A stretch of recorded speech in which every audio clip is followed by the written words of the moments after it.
Hello and welcome back to Radical Disruption. Today we are diving into part 2 of the 4-part client spotlight series where I'm bringing on a few of my clients to talk about their journey as an entrepreneur and the key pieces that have led them to massive success. Today's guest is Emily. Emily invested in one-on-one coaching with me when I very first started doing coaching in my business. She was one of my very first one-on-one coaching clients, and at the time she had 800 followers on Instagram. She now has over 90,000 followers. Since then, she has also invested in a few other one-off one-on-one intensive sessions with me, and she also just recently locked in a year of coaching, actually. A little bit more about Emily before we dive into our conversation, though. Emily Cooper is an epidemiologist turned full-time traveler and content creator. In 2021, she started her social media platforms and website, Emily Eats and Explores, to teach women how to confidently travel solo. She has since worked with major travel brands, tourism boards, and travel companies while hosting her own group trips around the world. Today, Emily teaches her community of over 90,000 how they can get paid to travel the world. Emily has been featured in Newsweek, HuffPost, and is the co-host of the top travel podcast, Travel Chat with Ashley and Emily. In this episode today, we chat all things brand partnerships, having multiple income streams, and the importance of both short and long form content as a business owner. So, with all that being said, let's dive into the episode. Hello, I have the lovely Emily here with me, and I was just chatting with her. I was like, where in the world are you right now? Every time I chat with her, she's always somewhere new. Like last time I chatted with you, I think you were in Bali, and now you're back in the United States. So, and then I think prior to Bali, or after Bali, you were in Vietnam, then you were in Jamaica. So you're all over the place. And I love that we're going to be able to dive deeper into that conversation today. But thank you so much for being here with me. Yes, thank you so much for having me. I'm so excited to be on this podcast. This is like a dream come true for me. Oh my gosh. Oh my gosh, you are so sweet. I absolutely adore you. Since I started things off with you're traveling all over the world, people are probably like, what are you doing? So let's start there. Let's start with what is it that you do? And also, how did you get into it? Yes. Great question. I am a travel content creator. I create content on pretty much every platform. I have done social media, I have done blogging, I have done YouTube, I have done the podcast, pretty much everything. But obviously, I did not start that way at all. My background is in epidemiology. I went to school for public health, went in, got my master's in epidemiology, and then I went right into a job after that. So I worked as an epidemiologist in a government hospital. I did that for 4 years, and then I was at home during the pandemic, and I was like, wow, I really miss traveling. I was just bored with everything. I was like, this job is fine. What I'm doing is fine. But I was just like, I feel like there's more. I always wanted to travel. I always wanted to take like a big chunk or go abroad, and it just never really worked out for me. So I decided, okay, you know what? I'm going to take a career break. I knew one person that had done it before, and I was like, I'm going to do that. I'm just going to take a break from work. I was planning to move to the other side of the state to be with my fiance anyway. So I was like, this is a good time. So I saved up. I gave myself a year to save up and plan for this career break. It kept getting pushed off because of things still weren't open, and but I took this time to just like really learn about solo traveling. I was going to go alone, really learning about how to travel like that long term. It's a completely different thing than just going on a week-long trip with like your friends or your family. And For sure. I decided to I would start an Instagram account for my friends and family to see my travels. But then because this kept getting pushed off, I was like, okay, you know what? Why don't I share like everything that I'm learning, everything that I'm doing, how I'm prepping for this, talking about solo travel. Because I didn't know a lot of people in my space that actually did it in my world. And yeah, I wasn't too serious about it in the beginning, honestly. It was just like this fun thing. I didn't really know what the heck I was doing. I didn't even have Yeah. Instagram before that. I deleted all social media off my phone and everything. So it was like a completely started from zero, zero, zero. And then I was just having a lot of fun with it. And my sister sat me down and she's like, you should get serious about this. So I went ahead and I hired an Instagram coach. Oh, I wonder who that is. So I hired Maya for just an hour. It was just an hour just to learn Yep. what the heck Instagram is all about and how you can actually grow and all of this stuff. And then it really just skyrocketed from there. I just started learning more about different ways to make money because that's a whole nother side of it, right? Is like Yeah. you can grow on Instagram, but then it's like, how do you actually make money from this or turn it into some type of business? I just kept taking more courses, learning about more things, starting to reach out to brands, working with brands. Then I started getting inbounds from there as I was growing my account and platform. So I started working with tourism boards and different travel companies. Then I launched my own group trips. Then I launched my own programs because everybody was like, Emily, what the heck? We're seeing you literally grow from zero to like 25,000 followers at the time. And I was like, okay, maybe I should like make a program or something about this or teach people how to do this. And yeah, and it's just been insane. And it hasn't stopped since. I just keep going up from here. I love that so much, and I love that that's also very similar to, like, how my journey was, where I was just like, "Oh, yeah, I'm doing this thing," and I was like, "Maybe actually people would be interested in hearing about it. Okay, I'll post on social media. Oh, wait, now I'm actually, like, seeing results. Oh, wait, people are now asking me to like, how I do it. Okay, maybe I'll put out an offer. I don't know how to put out an offer, but I'll just do it." And I love that it's not like this thing where you're like, oh yeah, I studied business and marketing and social media in college, and like I had this background in photography. It was like none of those things. It was just like, hey, let's just see where life takes us. And I love to see now that like you're at like, what are you at, 95,000 followers on Instagram? And $95.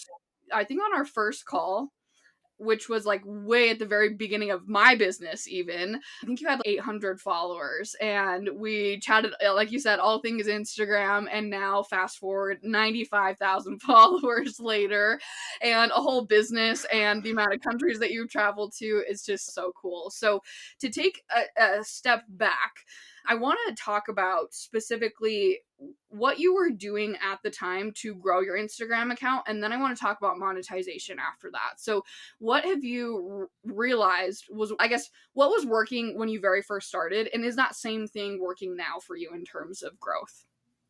When I first started, I was doing a lot of reels. I wasn't really traveling at this time. I hadn't started traveling yet.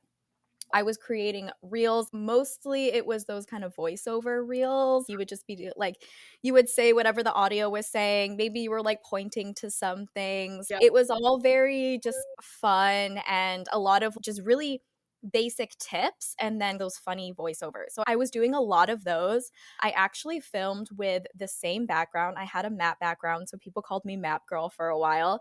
So I I had the same remember map that. background. We loved the map background. Yeah, I discontinued that around like 20 because I just started traveling. So people wanted to see my travels. And I was Yeah. like so stressed about I was like, oh my God, do I bring the map background with me? Like, I don't even know what to do. But you evolve. Like, that's the biggest thing about it. You have to Yep. continue to evolve. Like, you have to realize like the things that are actually holding you back and just being like, okay, I have to pivot. And that's okay. We all have to pivot. But like I owe a lot to that because I was instantly recognizable. So I had that map Yep. background, I had the same shirt on, I curled my hair, and I saw that from a lot of different people, like definitely you having those similar tones in your videos and other people having similar outfits on. So that really got me to, yeah, probably 20,000 followers just doing that. Posting, I was posting every single day. I was switching between, I think I did 4 reels and maybe 2 carousel posts. And the carousel Yeah. posts were just kind of basic tips, like things to bring, like packing lists for solo traveling. I think that was like one of my best ones. I was going live every single week. So showing something that I would bring solo traveling, talking about a different product. And before, this was even before I was making any money off of this, like before I even had affiliate links or things like that. Yeah. I was just trying to chat and talk, doing stories every day, just showing my life and what was going on. And yeah, so I did that for like probably a year, like that very consistent schedule with really not missing too much of a day. And I think it sounds like a lot, but it obviously really helped me. It really helped me learn Instagram and the Yeah. platform itself and editing. But you do need to like keep it up in some way because Instagram is always changing. So Yeah. now a lot of my reels are, I would say it's not so much the format of them, but there's two things that I think about. One is storytelling and one is emotion. So I like when I'm watching my reel, I'm looking at this reel, I'm like, okay, is this something that someone is going to watch? Are people curious about it? Are like, is it inspiring? Is it like Mhm. super educational in a way that they can draw you in? Because really holding people's attention is what's going to get you far now, I think. Yeah, because it has changed. It has changed a lot. Like, I really wouldn't post those reels that I was posting in the beginning now. I Yeah. really don't do those like voiceover things anymore. But I feel like in a way, it's also gotten a little bit easier because I think it's a little less curated even when I first started, which is really nice. I can showcase my day. You can do those voiceovers. You can do just you talking to the screen. You can do those short videos with more information in the caption. So there's a lot more like variety in it now, but I still try Yeah. to post at least 5 days a week. For sure. I love that. And I love that you talked about how important it is for brand recognition and how that map, like the consistency of that, like it really did almost build a brand for you. And while the map itself obviously isn't a brand, that's more of like the branding aspect of it. Like you became known for something. And then Hmm. from there, like I also love how you talked about how important it is to realize like when it's time to let things go and move into a different season. Because I think there are a lot of times when we build this strategy and we're like, this is working, and then it stops working. And then you're like, wait, do I need to shift my strategy? Does something else need to shift? Like, what needs to happen here? And people are afraid to move into a different area. And it's not even that you changed niches, like, it's the same exact niche, but you did change, like, as a person, and as your knowledge has changed, your the way that you've educated yourself, so much has changed since then. And it's okay to change. Like, it's there are going to be different seasons in your business and in your life where you show up differently, where things change, and it's okay. And I just love that you said that, because I think there's so many people who are scared of that change, of what if I lose my whole community, what if, and again, we're not even necessarily talking about total niche changes, but I just love that you brought that up. Now, my next question for you is, obviously you've had massive success in growing your Instagram following, but like you said at the very beginning, it wasn't for monetization. It wasn't to make tens of thousands, hundreds of thousands of dollars. It was just because you were just sharing it. But what did that look like as you began to pivot from just sharing more of the free value into more of that paid type of value? Yeah, so the first thing that I started with was affiliate links, which I feel like is the easiest for a lot of people. So once you have some type of platform, you can, most of the time, they're not exclusive. Sometimes they are. So if you see the Amazon influencer program, like that's more Yeah. exclusive. You do have to apply to that and get accepted.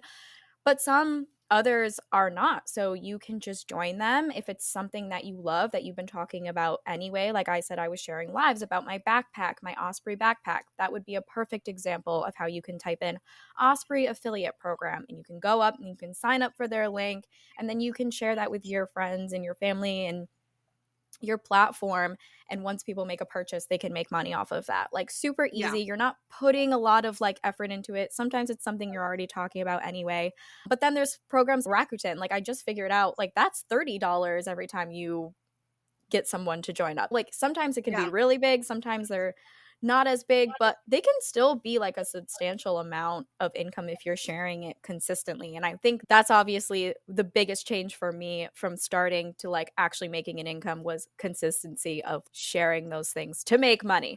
But once after I started with the affiliate links, then the next thing that I went into, I believe, was ads. So I got monetized Okay. on my blog, and that's something that you can do. So it's not super related to social media. You Yeah. can work on blogging, work on your SEO, and people can find you right through Google, and you can get ads through there.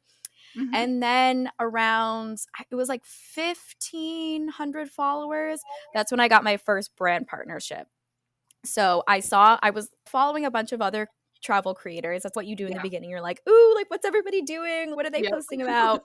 And I saw someone share like they had a little ad in their bio and they were like, um yeah, they were like the ad, like I realized that they were working with them. Or it was like a paid partnership label. And I was like, wow, like this is so aligned with me and what I was doing. It was a travel company, like specifically for like safe flying. When I was like, that's perfect because like I was an epidemiologist. Yeah. I was now doing travel. So it was super, super aligned. And I think people are like, wow, you got your first paid partnership. It was like $350 at like less than 2,000 followers. And I Yeah. posted it around 2,000 followers. So people thought that was crazy. And that can happen as long as it's aligned and it makes sense. So Yeah. I reached out to the company just in DMs. We had a conversation over the DMs and we figured out a way to work together. So first, they just sent me the product, I tried it out, and then we did an official paid partnership after that, which was amazing. So then I went into that. And then most of the travel stuff, I was now traveling full time at that point, which was like April of 2022. And I was just really, I still wasn't thinking I was going to do this full time. So all I Yeah. wanted was to just get comped travel, which is like what a lot of people do. They're like, wow, like I could make a post and I could stay at this place for free. That's so exciting. Yeah. So a lot of my focus was just on that like exchange, like the comped partnerships where you get to stay in places for free in exchange for giving them content or posting content on your page, which is absolutely amazing. That's great. But if you want to do this full time, like obviously that's not going to pay the bills. Yeah. I realized you can actually do you actually can get paid for these things as long as you have something to offer them, and again, it's really aligned with your audience and what you already talk about, and you can share to them like what you can offer and how you can help them with their own goals. But I think my biggest things to make money have actually been those long-term partnerships and then selling my own things. So doing group tours, like selling my own products and services. So this is something that like I tell my community about so much because it being a travel creator does not mean that you just stay in hotels and you get paid to do it. There are so many different ways that you can do it and you can make money. And I think that really limits people where people are like, oh no, I'm not a travel creator or I can't make a full time income off of this because I'm only going for like these brand deals. And brand deals can Yeah. be absolutely amazing. They can be a ton of money for sure. But it does take a little while for you to get to that point. And still, most people who do brand deals have other streams of income anyway. Yeah. So, For sure. No, I yeah. love that. Now, something that's coming to my mind though is, and I think this is something you talk a lot about on your Instagram account, specifically on your stories, is getting turned down, like when it comes to Mhm. pitching brands. I know that you shared your success story of getting your first brand partnership, but I know for a fact that it hasn't always looked like that in terms of brands that you've pitched. Can you talk a little bit more about what that process looks like for you in terms of like pitching brands, like people, I don't know, brands not getting back to you? What does that all look like? Yeah, in the beginning, I definitely did. I worked my butt off and it did not have a lot of return. But I don't take that as it's I don't regret any of that. I don't Yeah, consider that a failure at all because you learn so much from doing that. totally. One reel that I had that everybody loved, and I think this is where you got it from, was I reached out to 80 different hotels because Yep. in the beginning I was like, maybe my niche can be like reviewing like hotels and inns and little cute B&Bs and stuff like that. Yeah. And I did what most people would do in the very beginning. Had this kind of very basic, like generic pitch, and I would just change like the name of the place or whatnot and have a really very vague like subject line. And I would send it to 80 of these places that I wanted to stay at. And I literally got one response and it was no. And I was like, wow, this sucks. But it's okay.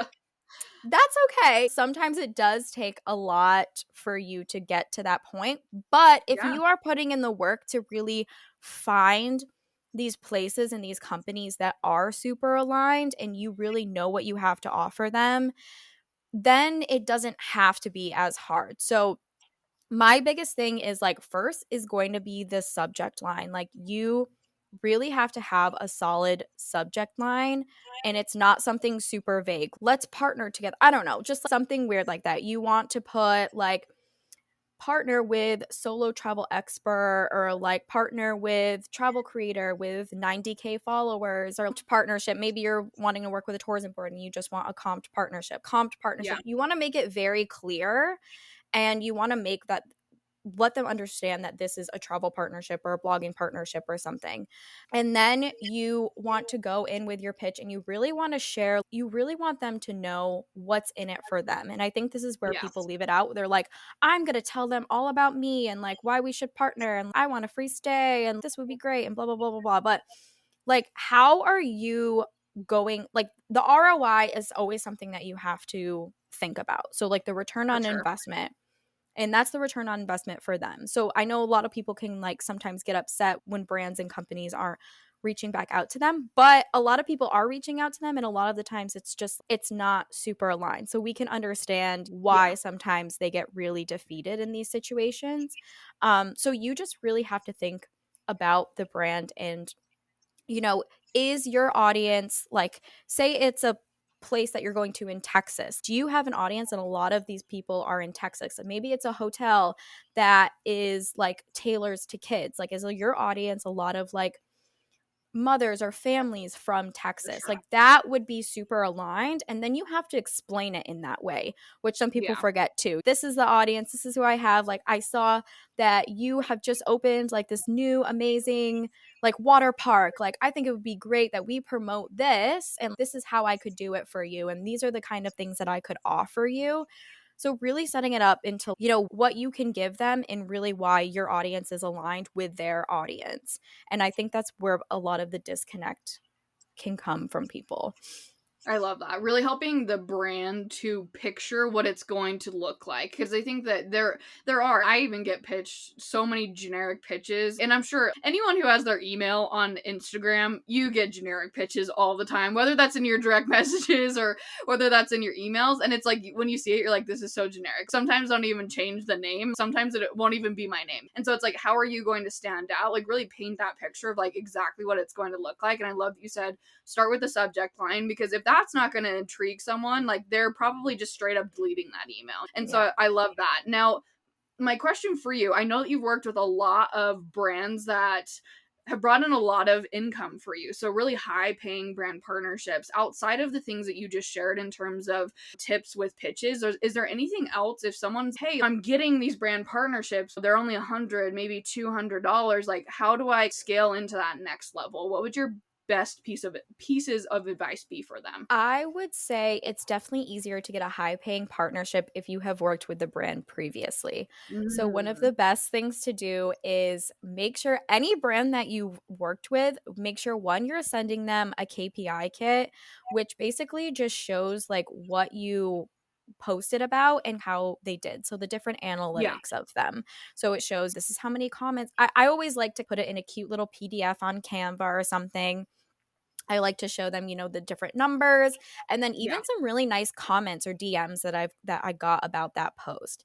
And I think people get really stressed when they do post a sponsored post and they try to make it look like an ad. This is also a big no. Make it look like you. That's why they hired you. They know what your content looks like. Make sure for it sure. looks like your content, because if it looks a lot like an ad, it's probably not going to do that well, which it sucks, and it's stressful for people to hear. But yeah, just be you. That's why they hired you. Just remember that at the end of the day. And if that happens, usually you will get a good amount of engagement and, you know, DM. So I always try to put those in there. And then I always try to reach out to the brand and be like, hey, can I get some feedback from you? Like, how did I do? What did you think? Would you Mhm. recommend me to other brands or companies? So I getting love that, that. basically getting like a testimonial from them. And people like are like, oh, you can do that? Yes, yes, you can.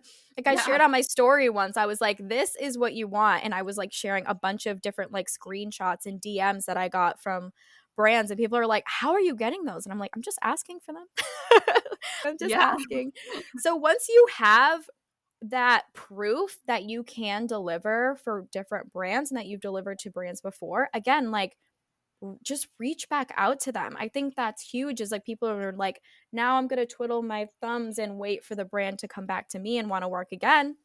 No, if you see that maybe they have something coming up, like a webinar coming up, or maybe they have a new product that they launched, reach back out to them and be like, hey, I absolutely loved working with you. We should Yeah. work together. And this is how I can help you promote. I saw that you had launched this new product. Continue to, engage with the brands, like their stuff and DM different things and comment on their things. I think the relationship really gets lost, but that's Yeah. so important when it comes to long-term partnerships because they want it to feel like it is an actual partnership and that you're in relationship and you're almost part of the company as well.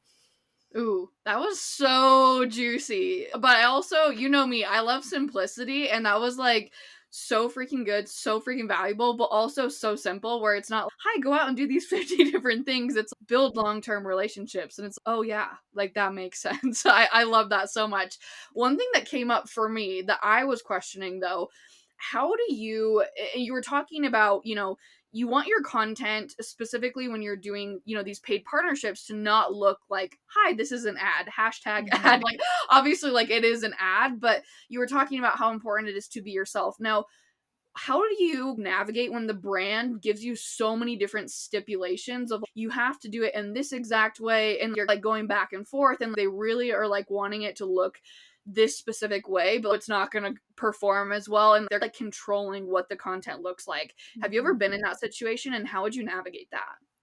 I have, and I have had to fight for my own content because for me, like getting paid on something isn't not saying that it's bad when I post something, but if it doesn't feel like authentic, like I feel like it's just like, I don't know, it's Yeah. just, it's not great. It doesn't feel great. So I Yeah. have had to fight in those situations. And I don't want to say like fight, but I think people sometimes can come out of it as, oh no, like I'm not doing that. I think really explaining to the brand as to why it wouldn't really make sense. And I'm Yeah. trying to think of like specific examples, but I've known one, for example, you just really have to know what they want in terms of the partnerships. For me, they were really wanted me to say, this isn't so much of in the content, but they really wanted me to say, "Oh, link in the bio, in our bio." And I was like, that's really going to take a lot for them to watch the video, Yeah. click on this, go here,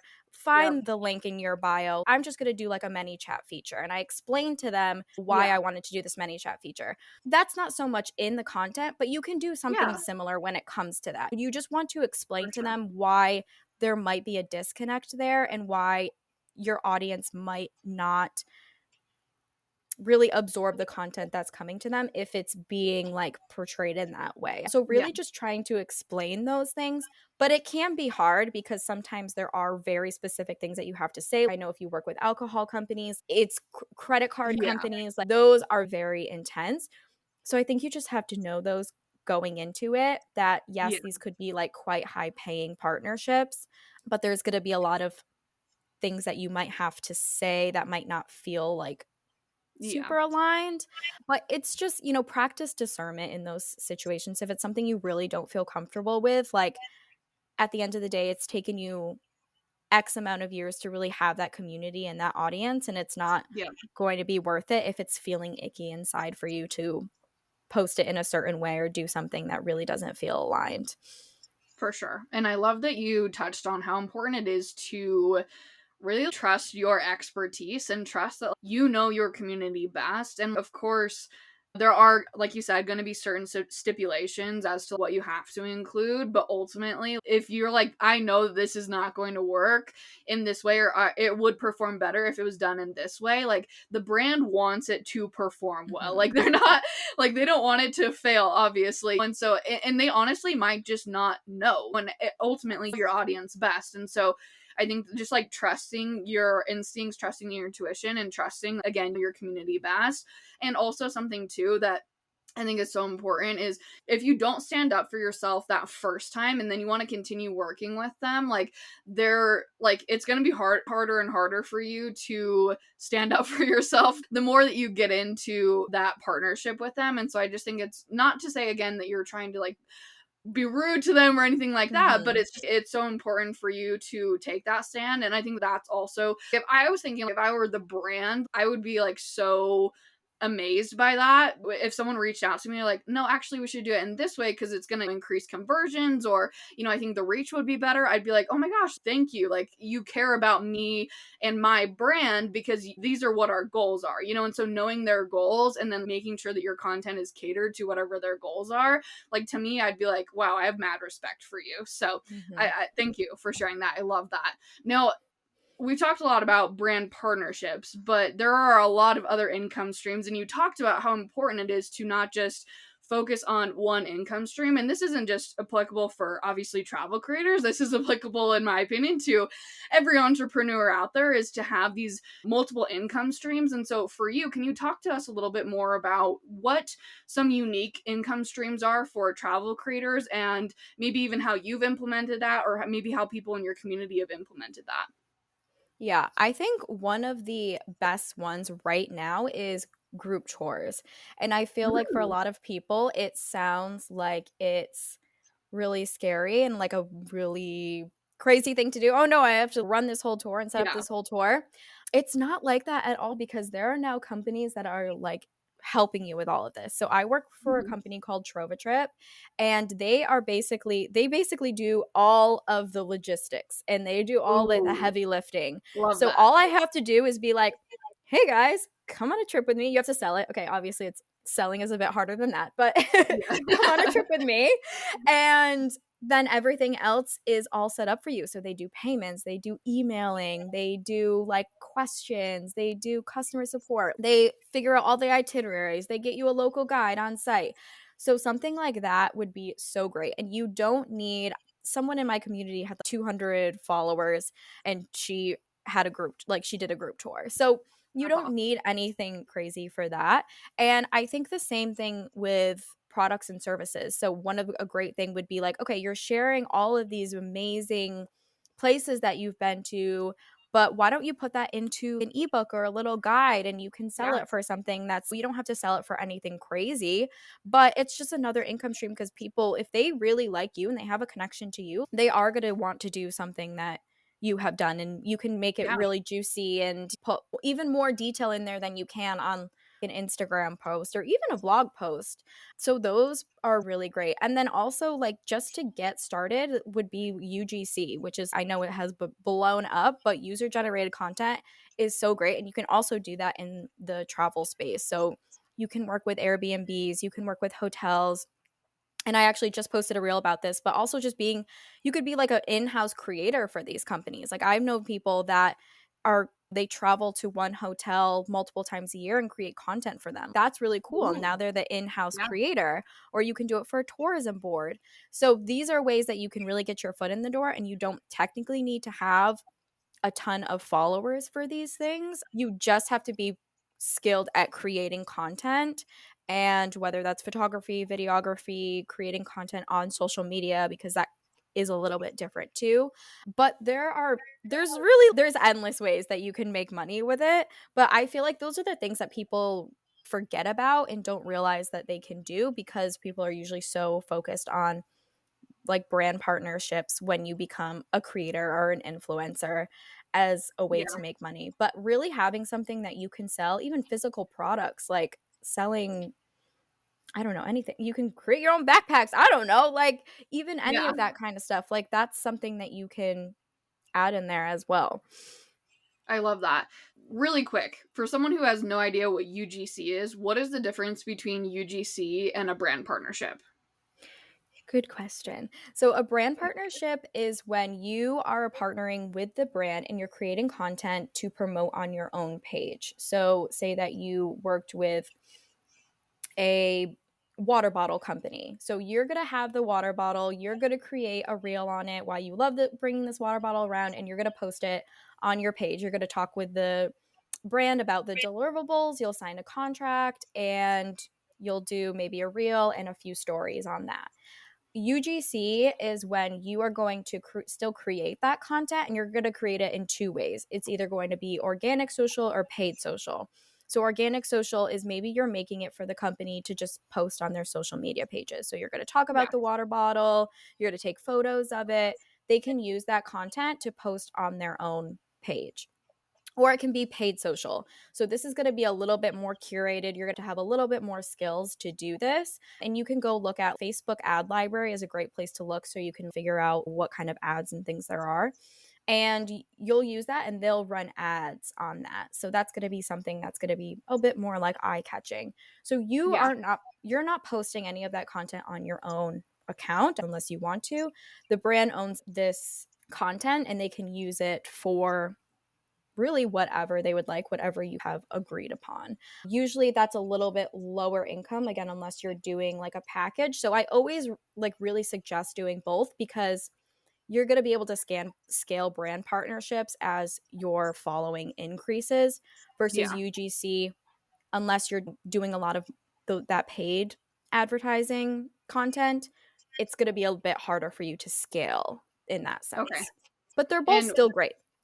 yeah, and when we're talking about income, obviously there are so many different. You could make $100 from a brand partnership, Yeah. and you could make $100,000. But in terms of just averages, let's just say that I have, I don't know, 5,000 followers on Instagram. What is the income difference that you usually see for a UGC type of package versus a brand partnership? And again, I know Mm. that there's so many different factors that play into that, but if we're talking averages just based off of just having an Instagram with 5,000 followers, can you give? I'm just curious because, like, Yeah. So there are a lot of components when it comes to sponsored ads. So you're really going to like it's totally going to depend on that because yeah. the post is one thing and I can actually give you a link that you can share where people can figure that out. Yeah. But you're going to have your post and that's one fee right there. But then there's going to be so many things that you can add to that. So that's exclusivity. So can you work with other brands? There's going to be whitelisting. Are they going to run ads on that content when you're posting it? Usage rights. Like there's all those little things. Is there like you're going to have to go out and buy a product and do that. A lot of the alcohol companies are like that, or sometimes like car companies or something. Yeah. So in that case, it just totally depends on the situation. But Yeah. I would say a package for UGC, like I would say it's 150 to maybe 350. And then Okay. as I said, when I was like at 1500, I posted around 2000, like that was $350 for me right there. Yeah. So 5000, you could get 500 to 1000 from that depending Yeah. on what you're offering again. And again, like maybe you're offering them multiple reels or multiple things like that. It's just a lot of cases in that UGC space, like unless you're doing more of that paid advertising, just because you're a lot better at content doesn't always mean you're going to get paid more. Yeah. And there's no way that it can really scale like that. It's just this is what the package is and what can you offer us for that. And again, UGC, you can offer different packages too. Like you can For say, sure. I will give you a bunch of images, or I'll create a bunch of reels and I'll give you the raw footage for this Yep. and all of those different things. But you're definitely going to get a lot more with sponsored posts for sure. Okay. Now, I'm like, I was like, let's transfer away from brand partnerships, but now I'm like, wait, there's something I feel like is really important to know what you touched on. But what are like the big things where, okay, you need to look out for these things in the contract? So you talked about like whitelisting. Oh. You talked about, like, can you just give like a rundown? Obviously, there's a bunch of different things and definitely need to be looking into the contracts. But what are the big ones where you're like, hey, make sure you're looking out for these different things because these are things that you can negotiate for a higher price point? Yes. So definitely read the contract. Please read a contract and sign a contract. Also, be very careful about the brands that are reaching out to you. I just want to note that there are some red flags with maybe it's like a random Gmail account. They want you Yeah. to pay for shipping. They want you to pay for this. There are some sketchy things, and I know a lot of people have fallen for those. If you have any questions, just send it. You could definitely send it to me and just be like, "Hey, is this okay?" Because there's a lot of scams that go out there, unfortunately. But with the contract, definitely either ask for a contract, or most brands should already have a contract if they have worked with creators before. Yep. So what you're going to look at, the first is obviously going to be those deliverables. So what are you actually giving the brand? Are you giving them 3 reels and 3 stories? So those are going to be the deliverables. Stories, posts, blog posts, it really could be any of those things. So when are you giving those to them, and when is the time frame for them to be posted? So say that you're signing this contract and they want it in 2 days, that's something that you could charge more for, because that's definitely like a rush fee for sure. Then you also want to look at the edits. So usually a brand is going to want to edit your posts and your captions. So usually you send them your idea, you create, and then they are able to edit it. So they'll want to edit your caption, your voiceover, they want to know the music that you're playing. Yep. So little things like that. So you want to make sure you put in there how many edits that they're allowed. So if they're allowed for to go back and forth 5 times, that's going to be more money, because obviously that's going to be a lot more on Work. you, but it's good for you to really understand like what the brand wants, and to send them that full idea and send them exactly what you're going to be putting in your story and putting in this, so For that sure. you don't have so many of those revisions, because Yep. those can be stressful. Because sometimes they're like, can you redo this section right here? And I'm like, oh, last week I was blonde and today I'm brunette. And then you're like, now I'm going to have to do the whole thing over again. It's like little things like that. Definitely making sure they have approved of everything before you start creating, and making sure you know the amount of revisions that they get. And Yeah. then there's going to be exclusivity. So that is how are you able to work with any other brands? And that's definitely something that you're going to want to charge more for.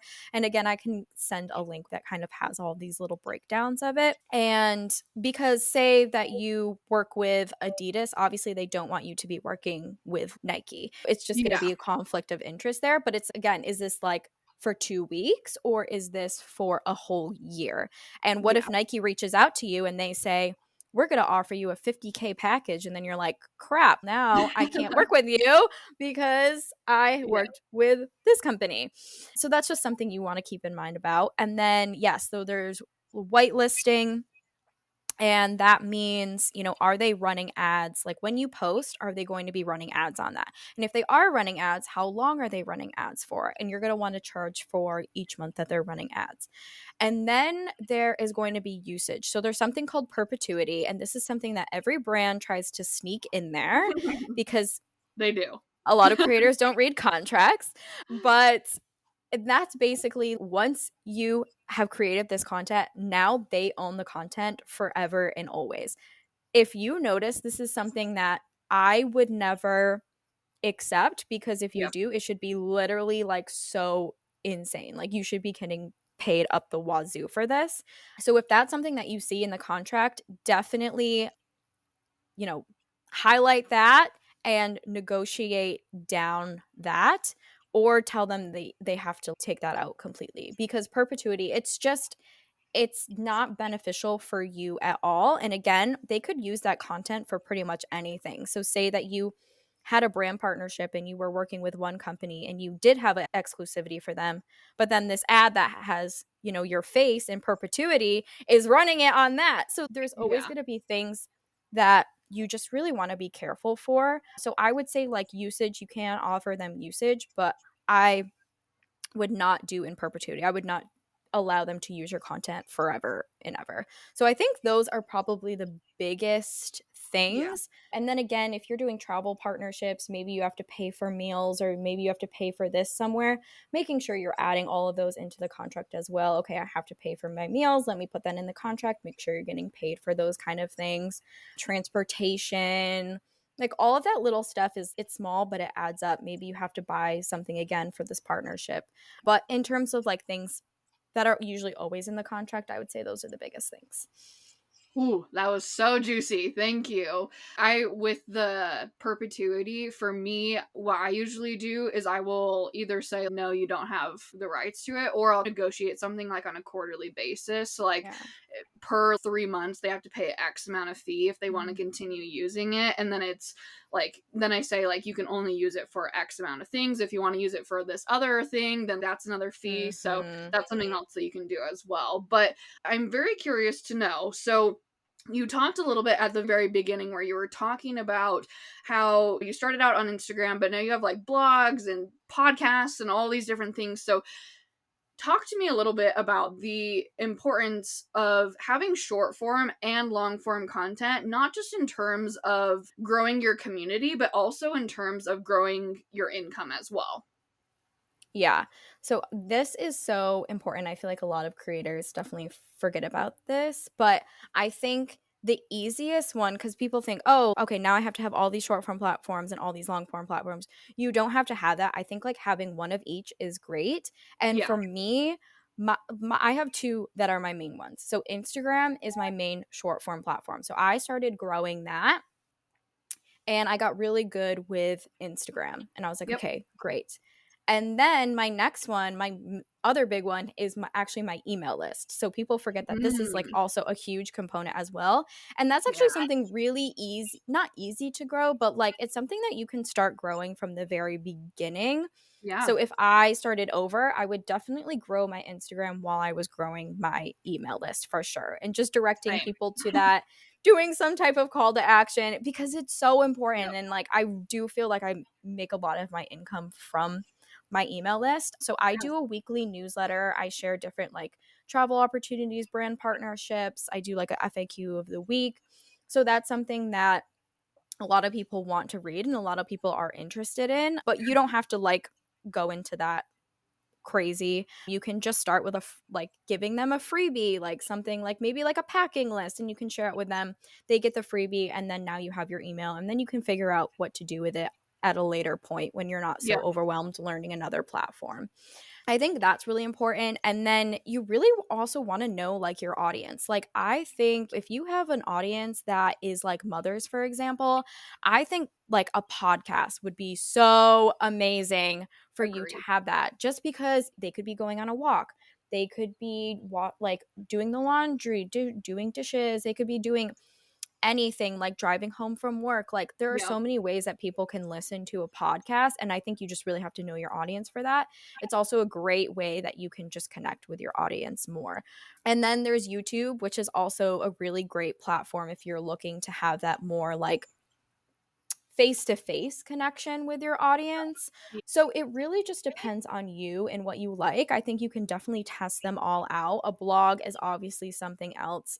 I feel like a blog and the YouTube channel are going to be a bit more work for you to start like monetizing off of that just because Yeah.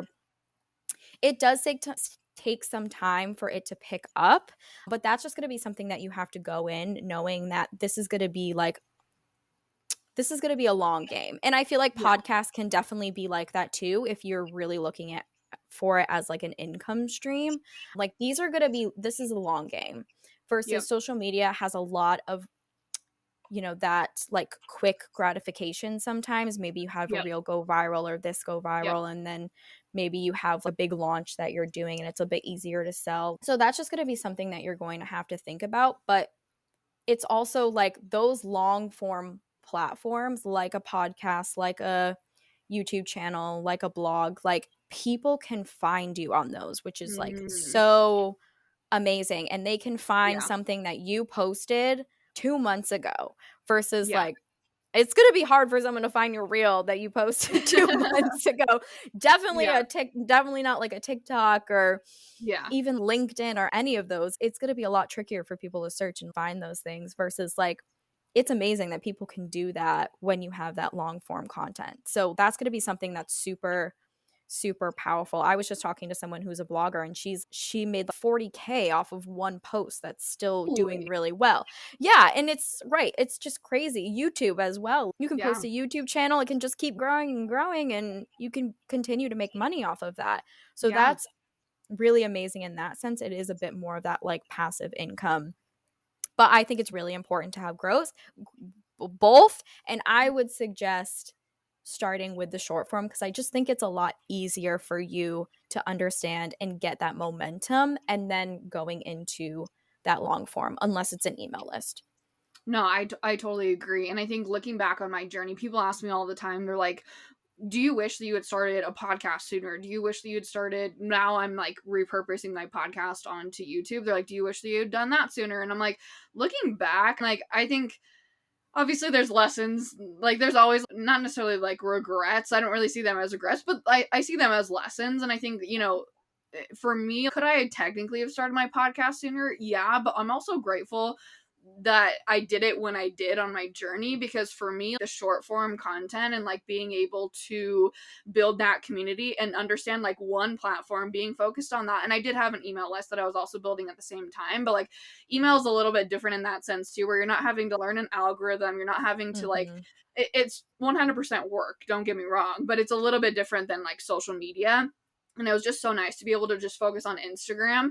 And then when I got to a place where I could hire out help to be able to move into these other platforms, like for me, like having a podcast manager, having an email manager, like that has been revolutionary for me. And I honestly don't think that like I would have been able to run a podcast and also be on YouTube and also be on TikTok and also be on Pinterest and also have an email list if I didn't have a team of people who were there helping me. And is that to say that you can't do it on your own? There are definitely tools, especially now, like in the day and age that we live in with AI, that like you can Mm-hmm.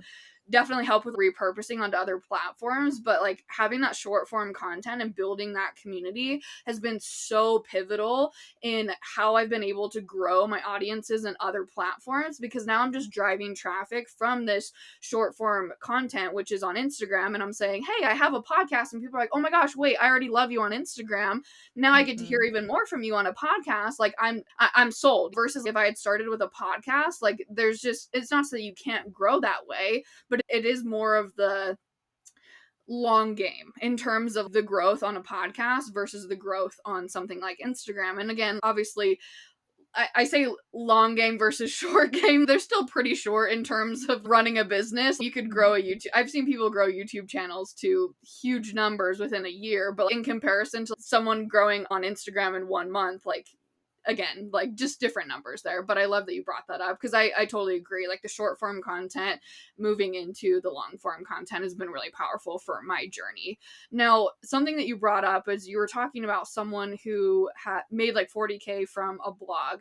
Something I would love to know from you is, do you have one or two like stories or examples of people in the travel content creator space that you've been able to help monetize or help grow, that you can give just to, I don't know, I just get so inspired hearing other people's stories. Obviously, I'm very inspired hearing your story as well, but I would love to know, because I do know that you are making a huge impact. Do you have any stories that come to the top of your mind or examples?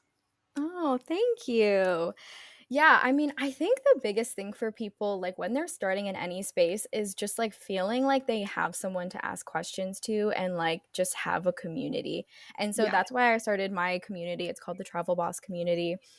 I also have a program that I run, and that's a bit more broad. That's for anyone who's trying to get paid to travel and learn how to Yeah. make money from anywhere. But then I do have my space specifically for travel content creators. And this is where I share different like brand partnerships and opportunities on there, because when you're getting started, it's hard to find these types of things. Yeah. So my bosses are just killing it. They are just killing it.